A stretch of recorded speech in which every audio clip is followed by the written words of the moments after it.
Salut, c'est Clément. Alors dans cette vidéo, je vais t'expliquer comment on harmonise une gamme en accords. Donc harmoniser une gamme en accords, ça veut dire qu'on va jouer chacune des notes de la gamme, mais avec des accords. Donc par exemple, si on est en Do, on va jouer un accord pour la note Do, un accord pour la note Ré, un accord pour la note Mi, etc. Donc pour comprendre quel accord va aller sur chaque note, il y a un principe théorique derrière tout ça. Donc pour comprendre un petit peu les bases, je te conseille de lire l'article « La théorie du jazz manouche » qui se trouve sur le site. Donc tu peux cliquer sur le i comme info en haut à droite de la vidéo. Comme ça, tu comprendras un petit peu mieux ce que je vais t'expliquer dans cette vidéo. Donc ce qu'il faut savoir déjà, c'est qu'un accord, ça se construit par un empilement de tierces. Donc si on prend une tonalité, par exemple la tonalité de Do majeur, on a les notes Do, Ré, Mi, Fa, Sol, La, Si, Do. Si on empile des tierces, donc ça correspond à une note sur deux, donc Do, Mi, Sol, on obtient un accord de Do majeur. Si on empile des tierces à partir de la note suivante, donc Do, Mi, Sol, on a un accord de Do majeur. Si on empile des tierces à partir de la note Ré, Ré, Fa, La, on a un accord de Ré mineur. Donc pourquoi cet accord il est mineur? Parce que la tierce elle est mineure. Donc une tierce mineure, ça correspond à 4 cases sur la guitare. Et une tierce majeure, ça aurait été 5 cases. Donc on a Do, Mi, Sol. Donc là, Do, tierce majeure, donc c'est un accord majeur, et Sol, accord de Do majeur. Ensuite, on a la note Ré, Ré, Fa, tierce mineure, et La, ce qui nous donne un accord mineur. Ensuite, on continue toujours en restant sur les notes de la gamme de Do. Donc ensuite, on a la note Mi, donc Mi, Sol, Si. Donc là, on a un accord de Mi mineur parce que la tierce est mineure. Et donc, on peut empiler des tierces sur chacune des notes de la gamme, ce qui va à la fin nous donner une suite d'accords. Donc là, on a Do majeur, Ré mineur, Mi mineur. Et ensuite, il y a toute une suite d'accords comme ça. Et cette suite d'accords, donc vous pouvez, il y a deux façons de faire. Soit vous prenez la gamme, vous faites des empilements de tierces pour savoir quels accords découlent de ça. Soit il y a une façon plus simple, c'est d'apprendre la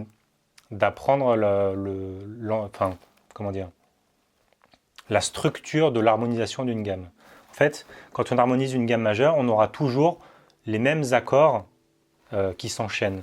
Donc on aura un accord majeur, ensuite un accord mineur, donc Do majeur, Ré mineur, ensuite un accord mineur, Mi mineur, ensuite on aura un accord majeur, Fa majeur, ensuite un autre accord majeur, le Sol majeur, ensuite un accord mineur, le La mineur, ensuite un accord mineur 7 quinte bémol, le Si mineur 7 quinte bémol, pour revenir au Do majeur.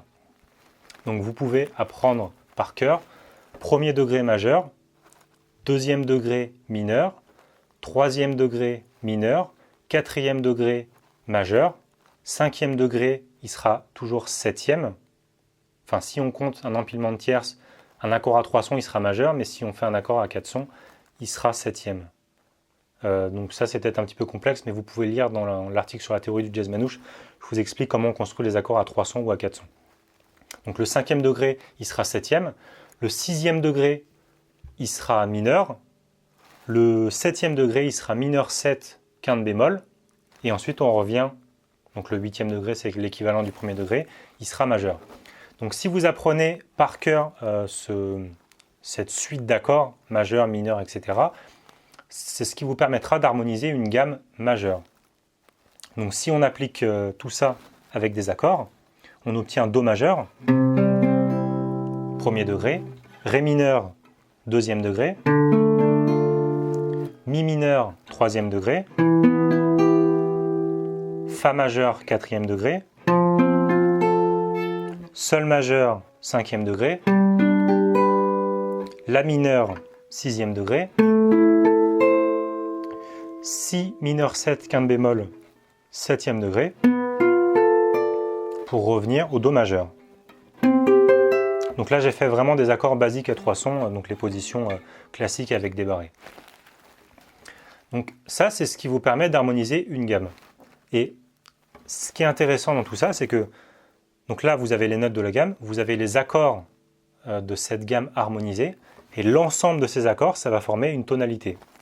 Donc tout ça, ça sera utile après quand vous voudrez improviser en utilisant les gammes, parce que vous aurez besoin de connaître la tonalité du morceau.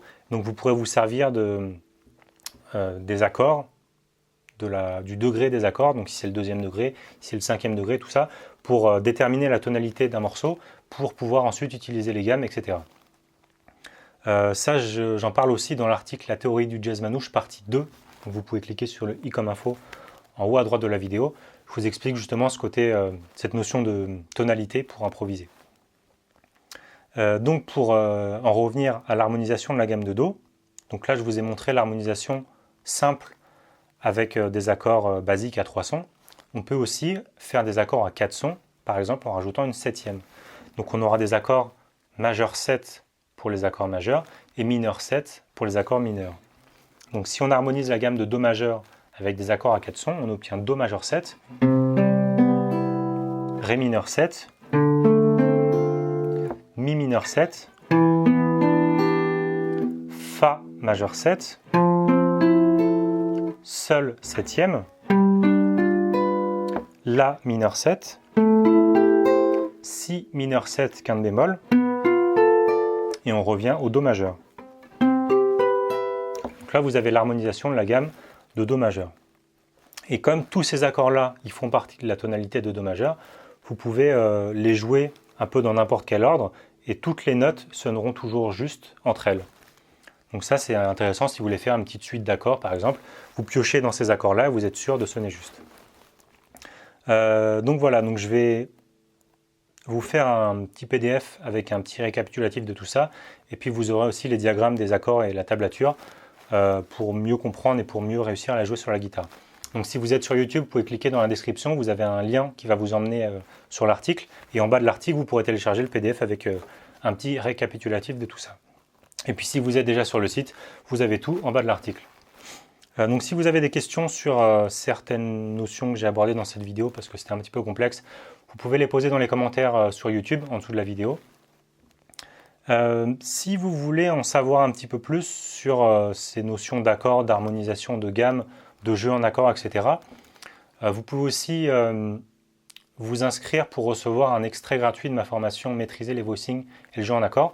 Donc je vous mettrai sur le site aussi, Apprendre le jazz manouche.